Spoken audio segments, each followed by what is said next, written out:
Let's take it back to 1990. May 22nd, 1990 to be exact. One day after my 12th birthday, a song was released that would take the world by storm. We're all in the same gang from the West Coast Rap All-Stars.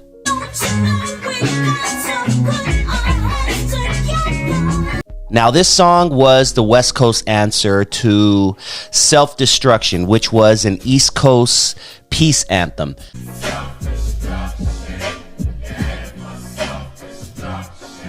Self-Destruction was a dope song where a bunch of East Coast artists got on a record and addressed the violence and things that were going on in the community.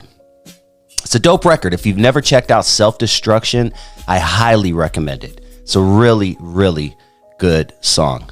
Very good song for hip hop, especially at that time, because 1990, there was this transition, 90, 91, 92, where, we had the, late 80s, early 90s, we were house party generation. We had the funky haircuts. We had the bright clothes, the cross colors. We were doing all these weird dances. Then gangster rap became popular and everyone's mood switched up. So this was right around that time. But the East Coast did have Self-Destruction, and the West Coast came back with We're All in the Same Gang. Now, ladies and gentlemen, the people on this album, the who's who of West Coast rappers at that time: Above the Law, Tone Loc, Ice-T, NWA, Digital Underground, Hammer, EAZY, like all these people were on one song together to talk about peace. It was all the brainchild of Michael Concepcion. Michael Concepcion was a former gangbanger turned music executive, and he had this bright idea of putting a lot of rappers on a song from the West Coast to address the gang problem in Los Angeles that at that point was about as high as it gets. I'm one of the original members of the largest gangs it is, and I just got tired of seeing all the killing, and I said if somebody going to try to stop a lot of killers, it should be somebody one of the persons that created it. So I just went out and talked to all my friends that's on this rap project and asked them would they anticipate in doing a rap show, a rap song where we can hope that a lot of youth today listen to it and take heed to it, where they stop all the killing. Late 80s, early 90s, it was going down in Los Angeles. It was a war zone, even for a civilian like myself. I remember like it was yesterday. Gangs hanging out on the corner. This is before all the gang injunctions and things like that. So, it was nothing to hit a corner and 17 Crips would be hanging on a corner. You're like, damn, man, I got to walk through these motherfuckers. Like, yeah. Or 23 essays hanging on a corner. You're like, man, they soon did away with all that. But 1990 was a rough time to live in Los Angeles for everybody. By all accounts, most people could agree. You think it's bad now. It's bad now. This year is bad now, but guys, if you could survive the 90s, you could survive anything. The video was filmed in Nickerson Gardens, a big project out here in LA that is still a big project out here in LA, home of the bounty hunters. Now, this video specifically doesn't use the traditional blue and red for Crip and Blood. They use, I'm going by memory, yellow and green, I do believe. They used yellow and green. One gang was rocking their yellow and one gang was rocking the green. It was very interesting that they made that choice. And I guess it's probably a good choice to make. You don't want an actor being mistaken for a gang member and shot on the streets, especially around that time, to where gangsters were shooting first and asking questions later. And this song, when it came out, the anticipation around it. I remember the anticipation specifically about seeing it live on the Arsenio Hall show. Thank you. This weekend, Mayor Tom Bradley, LA police officers and gang members, along with my next guest, will all join together to start something called Peace Weekend. And as Bill said, hopefully it'll be Peace Life. The goal of Peace Weekend is to stop crime and violence among our nation's youth. Kids, I know a lot of you don't know about Arsenio Hall. Arsenio Hall was our Joe Rogan. He was it on late night. Everybody wanted to see who Arsenio was going to bring on. If Arsenio was going to have Madonna on, everyone was tuned in. And everyone was tuned in for the We're All in the Same gang when they came on Arsenio Hall. And I don't believe I got to watch it that night, but I do believe, I know, because I had it on videotape for years. I do believe my mom recorded it for me and I was able to watch it the next day, if I'm not mistaken, because I'm pretty sure it was on a school night, so I doubt if she was going to let me stay up till 11:35. And the thing about those days, the performance didn't start at 11:35. Shit, that performance could probably started at like 1 in the morning, even looking back now. So I highly doubt if I watched it live. But I know for a fact I saw it the next day because I had it on video cassette for years until a lot of my videos disappeared. We'll take a commercial. We're to come back with a song from the West Coast Rap All-Stars. But watching this on Arsenio Hall, man, I mimicked every single line. I know the song by heart to this day, but just to see him on TV and to hear them mess up a little bit, some of them messed up. But it was really cool, man, to see all these rappers. And this is really before I even knew I wanted to pursue being a rapper. This may have been the tipping point to where I think I want to do this. Because I remember watching them with so much awe, just like, oh my God. Did you ever run across or do any business with Michael Concepcion? I knew Michael. Me and Michael were about the same age.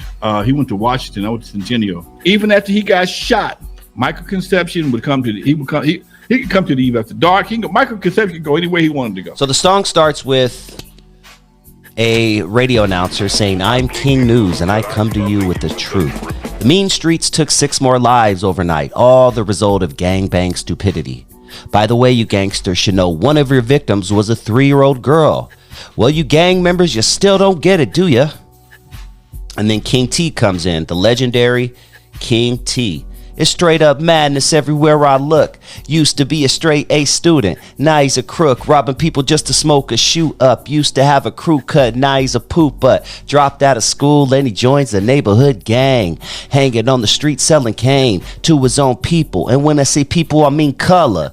You a stupid mother, That's all the shit that I was around, gang banging, and that was also our thing, is trying to get people to stop. You know, it was a lot of killing even back then going on, and a lot of, we wasn't able to perform certain places and do certain things because of the gang violence and the killing that was going on. So King T just off top, just comes in and knocks it out the park. And King T would have been classified at that time, I guess, as a gangster rapper, right? Funny thing about King T, let's in hindsight, I appreciate the hell out of King T. I appreciate what he did for West Coast. But I wasn't really a big King T supporter back then. I didn't really, there weren't too many King T songs that I liked back then.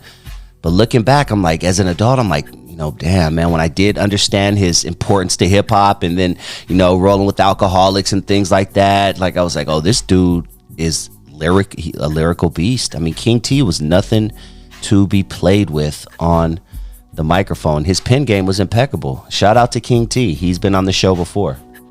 Next up, after King T, was a group called Body and Soul. And unfortunately, Body and Soul didn't make it too far in the game. They were the West Coast answer to Salt and Pepper. Now, from what I understand about Body and Soul, just knowing people who know them, shout out to my mentor, Alonzo Williams. He knew them very well, Body and Soul. One of them lived with him for quite some time. I can't remember which one, but they were approached to sexy it up a little bit, maybe, you know, show a little bit more here, take a little bit more off there, and they didn't want to go that route, and their careers unfortunately shortly fizzled right after that. So one of those was D Barnes. One of them was D Barnes. My memory serves me correct. One of them was D Barnes, who ended up being the host of, what was that show? Pump It Up? Was it Pump It Up, that late night talk show? I think Dre allegedly strangled her and beat her up because EAZY was on the show dissing them or something along those lines. Yeah, true story.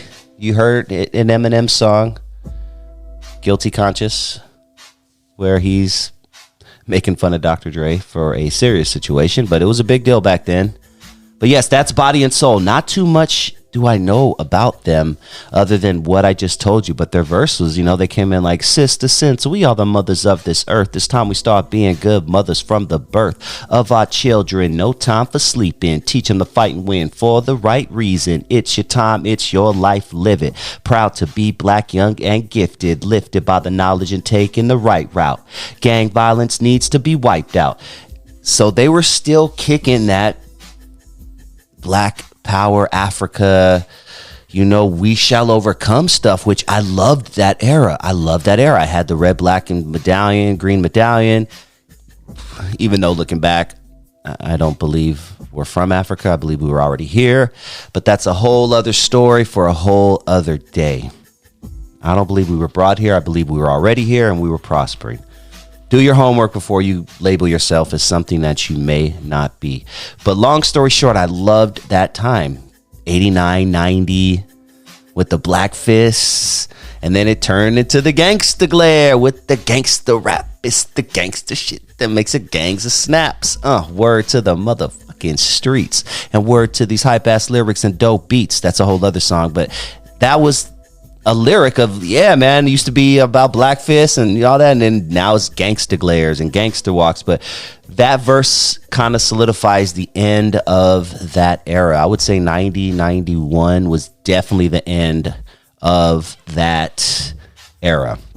Verse 3 was by an artist by the name of Def Jeff, someone who apparently has produced, you know, a lot of things behind the scenes, but didn't really have much of a rap career from what I understand. He probably did release some projects, maybe not, I don't know, but Def Jeff didn't really make a big scene. I mean, to be honest, this is really the only thing I know Def Jeff from. But he said, one and the same, if we came in the same chains, caught with the same aim, brain games and names changed to protect the innocent bystander, lie, slander, and the master plan to destroy the black male crack jail and semi-automatic for static if the crack fails. So since we all talk the same slang, stop killing my brother, because we're all from the same gang. I mean, those were bars right there, dog. Def Jeff, I mean, so far I'm giving him three people in, I'm giving him bars, the best bars so far. Def Jeff definitely killed that one. And then Michelle A, famous hook. And this kind of tripped me out because I don't know if I truly knew how Michelle A sounded in real life when I first heard the song, but she hit the high notes. Beautiful voice, one of the most beautiful voices in hip hop history. But you know, she hits them with the "Don't you know you got to put your hands together," and then her real voice comes out and she just says, "Make the change, cause we're all in the same gang." I was like, what the hell? Did she have helium? Did she suck up a balloon and then go in the studio and say, "Make a change, cause we're all in the same gang"? I was like, okay. But beautiful voice nonetheless. And Michelle A has a interesting history. If you don't know about Michelle A and her history, just type in Michelle A Vlad TV interview and just start there. She has a very interesting past. She's been involved with Dr. Dre. She's been involved with Suge Knight. And a lot of people would say that she is the reason that Death Row broke up and Dre left and things slowly fell apart after that. Some would say, go down that rabbit hole if you are not familiar with the story. Michelle A, interesting. Just a few months ago, unfortunately, she was on stage and she had, either drinking or taking substances, apparently, before she went on stage, and she was not her best self. Let's just say that. Michelle A was not her best self just a few months back at that show. So we're going to pray for Michelle A. Let me take a sip for her real quick. Make a change because we're all in the same gang. All right, next up on the song, probably was my favorite verse. It was the one I mimicked the most and rewound the most. Tone Loc. So at this time, I knew Tone Loc for Funky Cole Medina and Wild Thing. Funky Cole Medina. Wild Thing. He also had Wild Thing, right?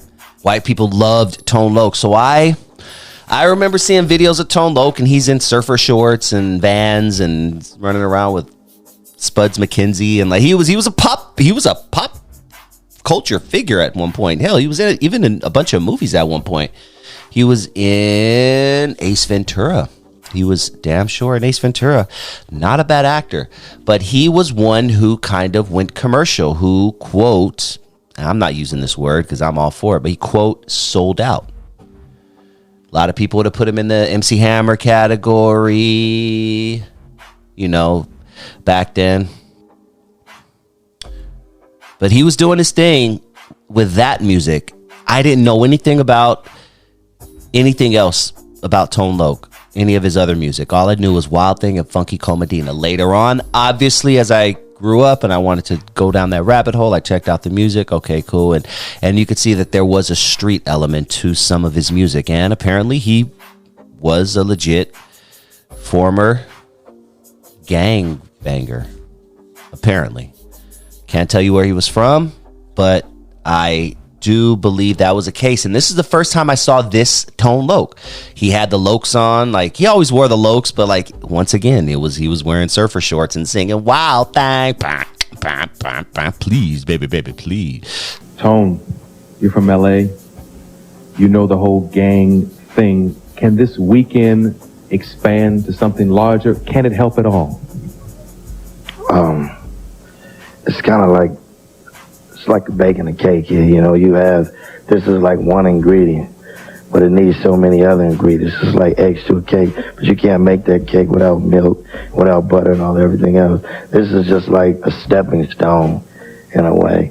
This one song that, nobody's ignorant to the fact it's not going to stop it, but with a peace rally or with marches or, just everybody really finally want to see it come to an end, then it's possible, because all you really got to do is get them while they're young. Yeah. Give them a little swift kick in the behind and a tall can of straighten up. You know what I'm saying? Yeah. Now, as a youth, I used to get my bang on, and on the Ave, get my part-time slang on. Doing time for me was no joke, though. They knew I was crazy, so they labeled me loco. Khakis, crease, golf hat, feeling sporty. Low riding and tossing up a 40, thinking in my mind that no one could handle us. The downest brothers ever touched Los Angeles. Just that bars, man. Once again, and back then, if you knew you were going to be on a song with, let's just say 20 other MCs, because that might just be what it kind of came out to be about on this song, you knew you better come with your shit. Don't bring no whack ass shit. And everybody on this song came with it. And this is such a trip because they're all from the West Coast, but you can hear their different styles. Now you put on a song and everybody wants to sound the same. Everybody wants to sound like Blueface or Draco, or everybody wants to sound the same. Back then, you did not want to sound like anyone else. You wanted to kill it with your own style. And so far, every one of the artists that I have mentioned tonight, they had their own style. And that's what I loved about hip hop back then, man. And that's something that, unfortunately, you don't see nowadays, especially with the pop music. Because all these artists, they're all pop stars. Tone Loc was a pop star. NWA, they were technically pop stars. So, for them to still have different styles and not want to sound like anybody else, that's something you will not see with today's pop rap, or pop hip hop, as I would call it. But next up, Above the Law.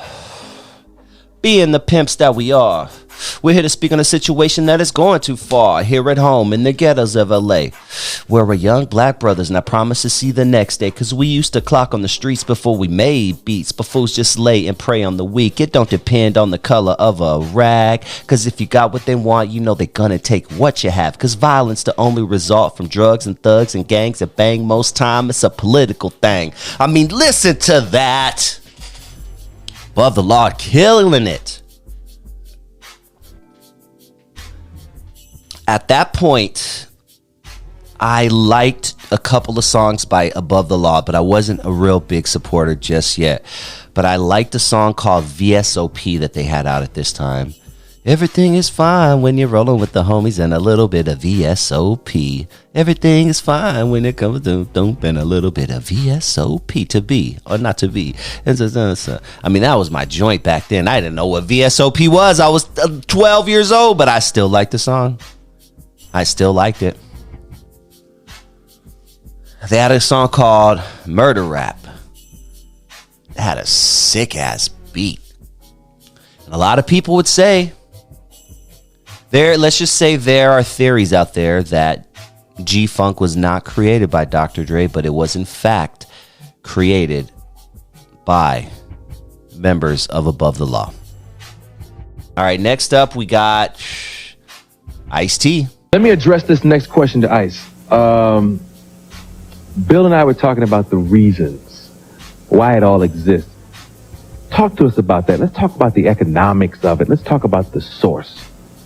Well, like right now, the gang situation, as you know, it isn't like it used to be. There used to be people killing different neighborhoods, fights, and things like that. But now it's more an economic thing. It's money involved. It's lots of drugs, and it's a whole different game. They could have stopped it back in the days when it was first starting, when I was involved in it, because it was just basically behind colors, but nobody cared. And last year, like I said last time when I was on your show last year, a woman got killed in Westwood, and all of a sudden there was 70,000 gang members in Los Angeles. And they didn't join that night. It was something that took 20 years to breed, but it came out from the ghettos. Now the problem that's going on here is people don't care about anything unless it happens in their backyard. What's going on in South Central Los Angeles and a lot of the other ghettos in the United States, it's going to come to the suburbs eventually, and we all have to care. We all being in the same gang means we are all in the same gang. We're all in the human race, and we all have to work together. White people have to care about black people. Black people have to look out for each other, just like we're doing this song. This radio stations have to play this record because we're all in this together, and you can't turn your head and say, it's not going to happen to me, because the kids from my neighborhood are going to come move into your neighborhood into the $500,000 house. Hold up. They're going to move into the $500,000 house next door to you with the money they made yesterday. And they're going to be right there, so you can't hide from it. We all have to work together, and that's education. It's about people caring about each other. One of the GOATs. Once again, pop. Like it doesn't get more pop. Ice-T, if selling out was a real thing, Ice-T definitely sold out, right? Like, I don't believe it is. I have always hated that term. It's so silly to me, but Ice-T ended up doing movies, and not only that, he plays a cop. He cut his hair. He's like, shit, y'all gonna give me $500,000 an episode? I will shave my nuts, my dog. But Ice-T came in on some Ice-T, ripping the microphone the way I do. Listen close, my brothers, cause I'm talking to you. The problem is we got a suicidal lifestyle, cause 90% of us are living foul and wild. Let's say job, you say bad joke. I'd rather jack another brother, watch the gun smoke, living in the fast lane, flipping like you're insane. You won't stop until your blowers down the street drain. I mean, dog, I got an idea. Give me a minute. And if it makes sense, then get with it. What if we could take an enemy's feed on poison? Undereducate the girls and boys and split them up, make them fight one another. Better yet, make them kill for a color. How deep are these lyrics? Come on, guys. And this was around a time, this is why I used to get pissed off when people like West Coast don't have any lyrics or never had any spitters. Like, can we knock that off? I remember at this time the East Coast was saying shit, well, yeah, West Coast, man, we got better lyrics than y'all, blah, blah, blah. Now, we got lyrics too. We just spit them a little bit different, homie. And, Anybody who says anything I've said tonight is whack, you don't know hip hop. Respectfully. All right. So next up was Dr. Dre and MC Ren, members of NWA. At that time, of course, I had known who NWA is. Actually, that was right around the time I got introduced to NWA. Bell Gardens, California. It was NWA. Dr. Dre and MC Ren. And boy, who would have known this guy rapping on this song right here, jumping off that brick wall in the video? Who would have thought that he would become a mogul? Billionaire. Inspirational. It wouldn't be no Snoop Doggy Dogg if it wasn't for Dre. It wouldn't be no Eminem if it wasn't for Dre. It wouldn't be no 50 Cent. I mean, these are all monumental people. It would be none of them without the one and only Doctor. But him and Ren are on here. And it's interesting that even looking back, I was like, oh, I wonder why EAZY had his own verse at the end. EAZY, you know, is the one that ends it off. But I remember thinking back then, why does, that's interesting that Dre and Ren are rapping and then EAZY comes in later. But EAZY was the bigger star. I didn't even, now I understand it, obviously. But Dre and Ren coming back to back on some, yo, we're not here to preach because we're not ministers. We're telling like it is because Ren and Dre, it's like sinister. Reality speaks for itself when it's spoken. A basshead cluck can't blame nobody for smoking. Yo, bullets flying, mothers crying, brothers dying, lying in the streets. That's why we're trying to stop it from falling apart and going to waste and keeping the smile off a white face. NWA were spitting lyrics back then, guys, to relegate them to 2 songs, you know, F the Police and Born and Raised Straight Outta Compton. Like, to relegate them, nah, you can't do that, dog. You can't do that. They were spitting some lyrics, and that shows right there. I mean, just a short 2 years later, Dre was smoking chronic and packing pistols, and I don't know how that transition happened, but this right here proves that they were on some black power shit, some black advancement type shit, right? Is that safe to say? You can't just limit them to F the Police is all I'm saying. All right, after that was JJ Fad. JJ Fad, they were Supersonic. Bum, bum, bum. Supersonic motivated rhymes I created. There's something, I hate it. Yeah, that's it. You guys know JJ Fad, right? Need I go on? They came in with the J double, F the A the D that is the if you want the solution to the quiz. What's black and black, yo, and kills another? An ignorant sucker that's labeled as a brother, but another. So now it's time we involve and get together and solve it, cause the word is revolving around a terrible situation. One would kill another for a reputation. So it's time we stop and realize that we're all the same. Yo, Train, tell them we're all in the same gang. R.I.P. to Train. That was Train right there. DJ Train, who lost his life in a house fire. Lonzo Williams knew him very well. And it was pretty much shortly after this video that Train lost his life in a house fire. R.I.P. to Train. But that's JJ Fad, and they are still killing it to this day. They're rocking shows all over the country. I just saw JJ Fad about a year ago in Long Beach, and they were hype as shit. They were hype. It was a great time. I love all those nostalgia shows, like those old school nostalgia hip hop acts. I don't really go to see new acts anymore, and that's why the nostalgia shows are killing it. The new kids, they can't sell out anything. They get a bunch of likes and tweets and streams and stuff, but ain't nobody coming to their concerts. Lil Baby is had a hard time selling out his play. Like all these, look, and that's no knock on them because they're doing their thing, but these guys had a rough time selling tickets. Meanwhile, all the old school acts are doing their thing, and so is JJ Fad. Shout out to JJ Fad. Next up on the song was Young MC, another one who a lot said sold out at that time. If you don't remember Young MC, He was the one who sang Just Bust a Move. And you want it, and you've got it, and you want it, baby, you just bust a move. Hey, hey, hey. I mean, you know, he did his thing. He had his one hit. And you know what? I don't knock one-hit wonders. I don't like people who knock one-hit wonders. Let me light up my J while I give props to the one-hit wonders. Because you know how hard it is just to get one hit? And you first of all, it's a bunch of people who can never get one hit in their whole life that knock one-hit wonders. You know, but dude, it's hard to get one hit. Speaking of hits, let me take a hit of that. All right. But no knock on Young MC. The sad thing is a lot of these guys probably don't own these one hits that they could be making a lot of money from. That's the sucky part.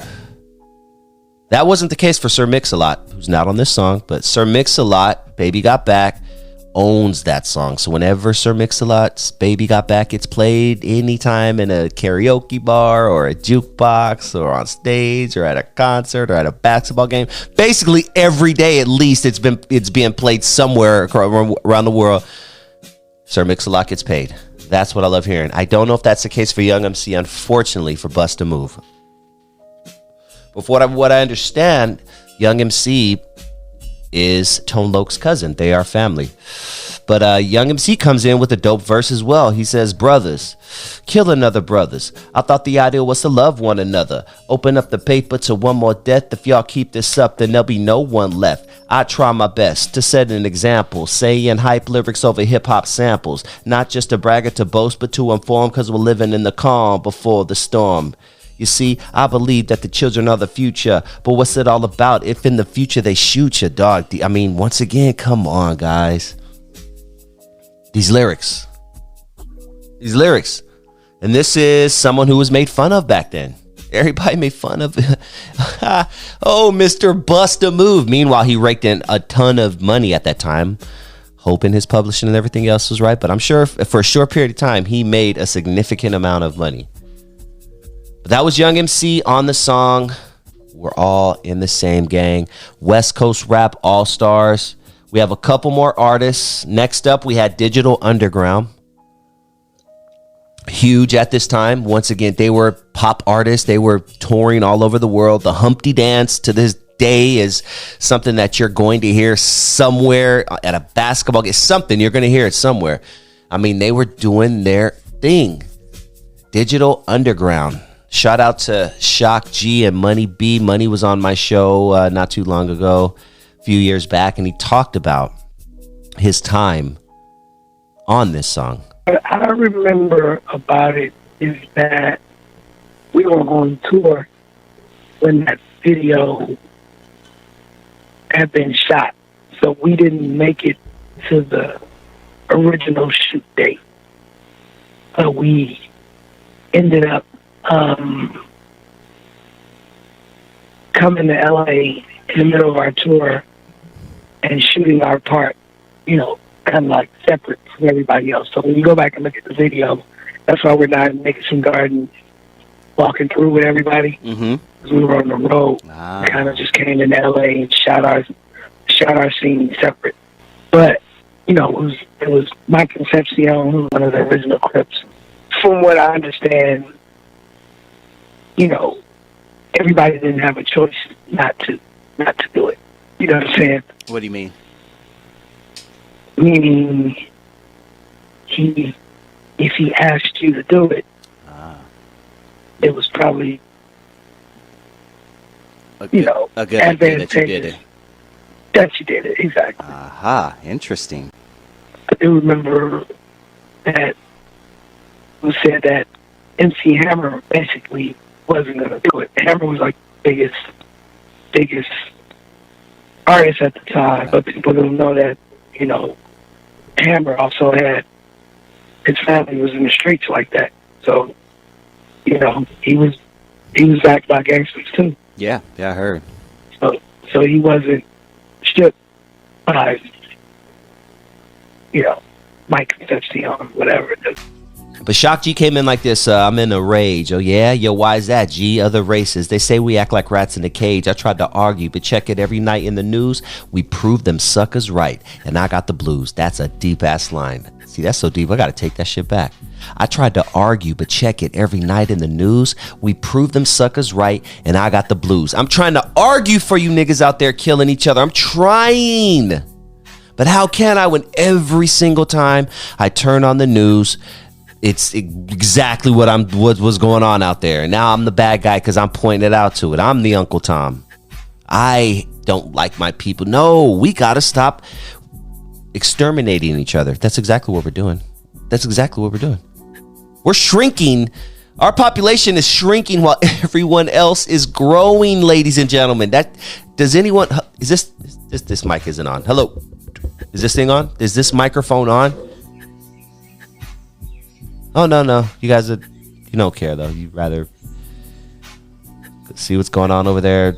No jumper. But shout out to Digital Underground. They knocked it out the park.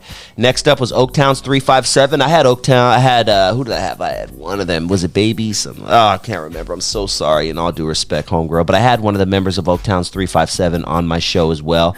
And she talked about her time with Hammer and how she wasn't really paid too much. And, hey, but that's everybody's story. And once again, that was the music industry back then. That's how it was. Like most artists, even to this day, or most of your art, your first album, you're going to get screwed somehow. You're going to get screwed. So bend over and just hope that someone in the room has Vaseline, because you're going to get screwed. But Oaktown 357, the gang that should hang is the one that contains the sisters and the brothers who are all in the same frame of mind. Now listen, get loose, it's unity time. Yeah. Peace is a presence that we all need. The future's in our hands in word and deed. I'm Terrible T and I'm Sweet LD. That's who I had on my show. Sweet LD. Shout out to Sweet LD. With 357, totally. So yeah, they came in, got their 4 bars or whatever, but MC Hammer came in and knocked it out the park right about this time. MC Hammer, the biggest thing in hip hop at this point, right? Can't Touch This, Pray, the Addams Family. Dude was Taco Bell, chicken commercials, everything. Dude was everywhere. He was a pop artist. Once again, hip hop is fucking hip pop. I mean, it's always been like that. But MC Hammer was making millions of dollars back then, and here he is, doing his twirly dance in the middle of the Nickerson Gardens on We're All in the Same Gang. But he killed it. He's kicking on the ab about 8:45. All the homies getting blind in the 8-ball line. Now on this trip, they started running at the lip, jumped in the deuce and took a little trip. Hit the block about 12 on the tick. The windows went down and the 9s went click. People started yelling, bodies started bailing, bullets cold flying, sending some to hell. And it's gotta stop. We don't need all the violence. Peace in the hood and a moment of silence. We got together not for ego or fame. We got involved because we're all in the same gang. Just like that. Boom. Oh man, and then EAZY comes in and knocks it out the park. The late great EAZY, R.I.P. Last but not least, EAZY's no sellout. And if you can't hang in the streets, then get the hell out. I'm not trying to tell you what to do. You have your own freedom of choice who to listen to. You know good from bad, fair from foul, right from wrong. Now your mother singing that sad song. My baby ain't never hurt nobody, but he still got smoked at Bebe's party. But you're not the first or the last. You're nothing but a short story from the past. You're dead now, not number 1 but a 0. Take notes from EAZY, the violent hero. Don't you know we got to put our hands together, make a change, because we're all in the same gang. Thank you all for tuning in. I hope you enjoyed the show. Before you leave, please make sure you hit that like button. And if you are not subscribed to the channel and you like what you hear, please hit that subscribe button. I'll talk to you guys soon. Peace. I know from my experience, I know that if I would have stayed in school and got an education and got my reading abilities and math together, I know that I probably would have never fell off into a trap as far as gangs. And, I like to say to all the kids out there, they need to stay in school and try to study real hard. And all the parents need to really start paying attention to these school organizations and also to the kids and make sure that they have a lot of reading abilities, because that's real important.